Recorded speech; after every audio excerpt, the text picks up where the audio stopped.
Kampante si Pangulong Marcos na wala siyang ginawang impeachable offense sa gitna ng impeachment complaint na inihain laban sa kanya.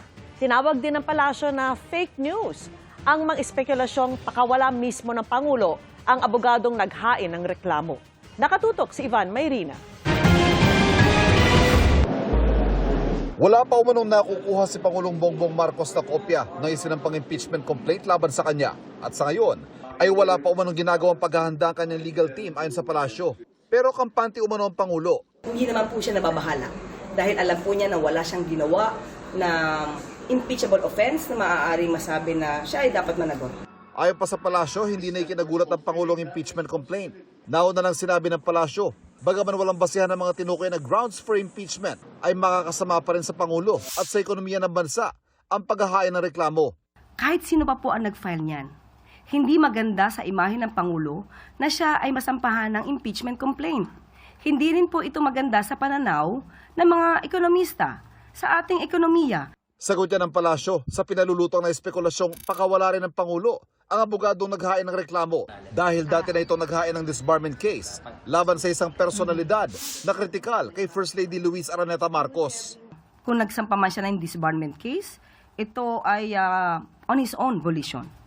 So hindi po niya nire-represent ang unang ginang. So that's fake news.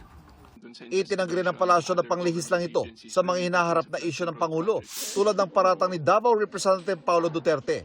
Igagalang umano ng Pangulo ang proseso at kapangyarihan ng Kongresong mag-impeach. Pag nagkataon, ang anak niyang si House Majority Leader Sandro Marcos ang kukumpas sa pag-usad ng reklamo sa Kamara. Kung ano po ang mandato ni Congressman Sandro, ipatupad niya po yun.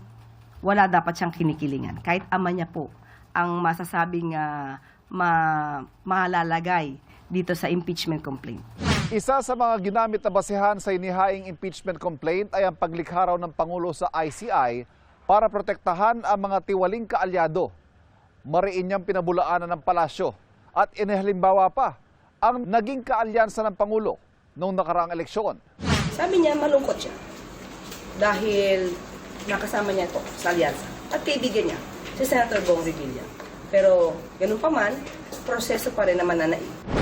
Nanindigan pa rin ang palasyo na tuloy ang trabaho ng ICI kahit pa wala nang natirang miyembro at walang quorum ayon sa chairman nito. Hinihintay ng Pangulo isusumiting report ng ICI bago pasyahan ang kahihinatnan ng ICI. Sa ilalim kasi ng EO94 na lumikha sa ICI, hindi lamang flood control kundi infrastructure projects sa nakalipas sa 10 taon ang pinaimbisigahan sa komisyon. Ano't anuman, nariyan pa rin naman daw ang Justice Department at Ombudsman para maghabol sa mga tiwali. Para sa GMA Integrated News, Ivan Mayrina, nakatutok, 24 oras.